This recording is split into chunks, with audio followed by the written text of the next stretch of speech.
સુરત શહેરના કતારગામ વિસ્તારમાં આવેલ નાસિરનગર સ્લમ વિસ્તારમાં તાજેતરમાં થયેલી વિવાદાસ્પદ ડિમોલેશનની ઘટનાએ સમગ્ર શહેરને હચમચાવી દીધું છે।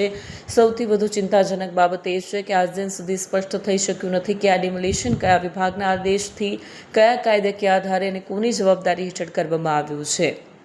આ મામલે ઉચ્ચસ્તરીય નિષ્પક્ષ તપાસ, જવાબદારો સામે કાર્યવાહી અને અસરગ્રસ્ત પરિવારોને તાત્કાલિક ન્યાય આપવા માટે મેદાનમાં ઉતર્યા છે। રાષ્ટ્રવાદી કોંગ્રેસ પાર્ટી એનસીપીના નેતા સાગરે જણાવ્યું છે કે જો આ કાર્યવાહી અધિકૃત હતી તો તેનો લેખિત આદેશ, નોટિસ અને કાયદાકીય આધાર જાહેર કરવો જોઈએ।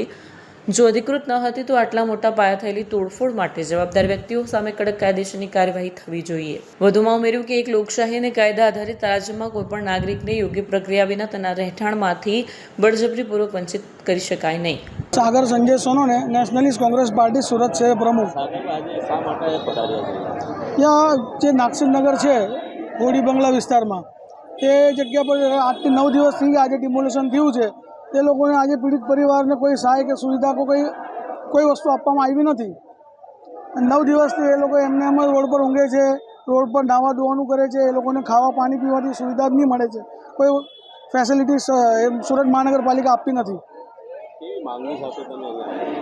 जे एसएमसी अधिकारी है, भ्रष्ट अधिकारी, ए लोग कही रहा है कि अमे लोग डिमोलेशन नहीं कर्युं, पण मीडियाना अहेवाल में, फूटेज में लोग स्थानिक रहवासीओ लोग विडियो बनाव्यो छे। तेमां बधा एसओजीना पुलिसकर्मी है, कॉर्पोरेशनना अधिकारी है, तेवा अधिकारीओने आ जे भूतिया डिमोलेशन कर्युं छे ते अधिकारीओने तात्कालिक धोरणे सस्पेन्ड करी देवामां जोईए एवी अमारी मांगणी है। अने जे स्थानिक लेवलना जे लोको छे जेमना डिमोलेशन थयुं छे एमना मकाननुं ते लोकोने घर मळवुं जोईए एवी अमारी मांगणी है।